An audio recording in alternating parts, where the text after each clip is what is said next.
Pistón levantamasas.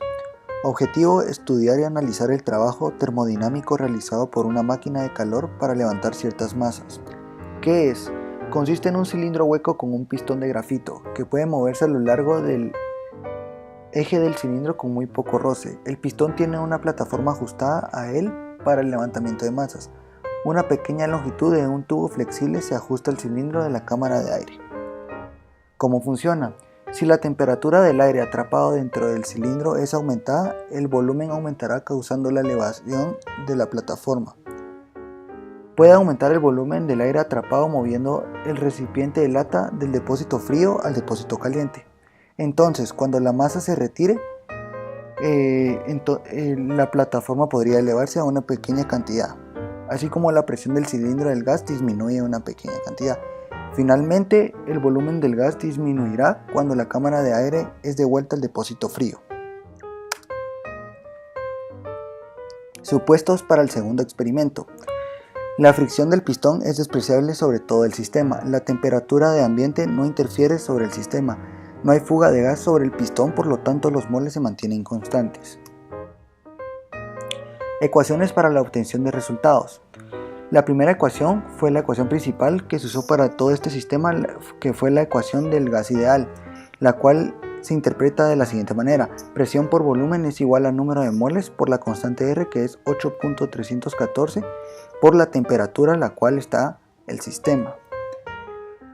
Lo que se hizo para poder sacar los números de moles y poder calcular el calor fue un despeje, el cual quedó presión por volumen dividido la constante por la temperatura. Se necesitaron 4 presiones y 4 volúmenes. Los volúmenes no nos lo daban, pero se sacaron de la siguiente manera, ya que se tomó que era un cilindro ideal. La fórmula para cilindros es pi por radio cuadrado por la altura. Los datos y cálculos serán representados como se miran aquí en la imagen: altura, radio y volumen para el cilindro. Aquí la altura que se usó fue la altura del cilindro de aluminio, que fue de 0.1521, así quedando 1.89 por 10 a la menos 4 metros cúbicos. Datos y cálculos para el punto A. Se apuntaron todas las temperaturas y las presiones las cuales estaba sometido a este punto, como se denota aquí en la imagen. Y por último se metieron a la fórmula de volumen para el cilindro, y lo único que varió aquí fue la altura, y se sumó el volumen inicial, el cual era del cilindro de aluminio. El volumen que quedó en este punto fue de 2.06 por 10 a la menos 4 metros cúbicos. El número de moles se sacó de la manera que había explicado anteriormente y quedó de 0.0075. Este número de moles será constante sobre todo el sistema. Para el punto B se tomaron nuevamente datos. Lo único que varió fue la altura del pistón a la cual se elevó, la presión, y eso fue lo único que se metió nuevamente a la fórmula de volumen, la nueva altura, y nuevamente se volvió a sumar el volumen inicial del cilindro de aluminio. Ahora el volumen para el punto B es de 1.98 por 10 a la menos 4 metros cúbicos. El número de moles quedó constante.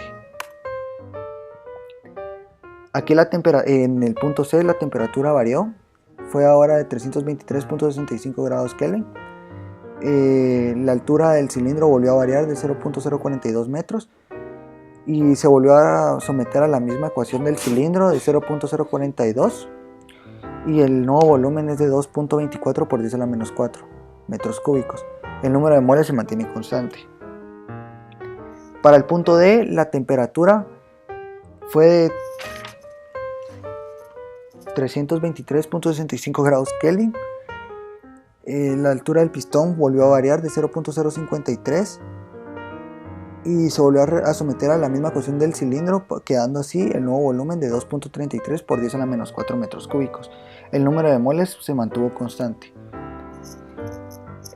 Como siguiente paso, para poder calcular el trabajo neto, se tuvo que graficar una gráfica de P en el eje Y y X, y como en el eje X, B.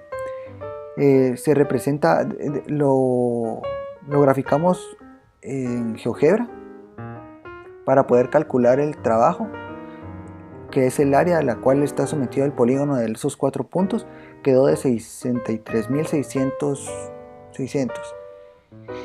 Las dimensiones a las cuales se sometieron la gráfica fue centímetros cúbicos en el eje X y en el eje Y se sometió a kilopascales, o a pascales, perdón. Se hizo 2 gráficas, una representada dibujo a mano, ya que en GeoGebra no se podría observar notoriamente.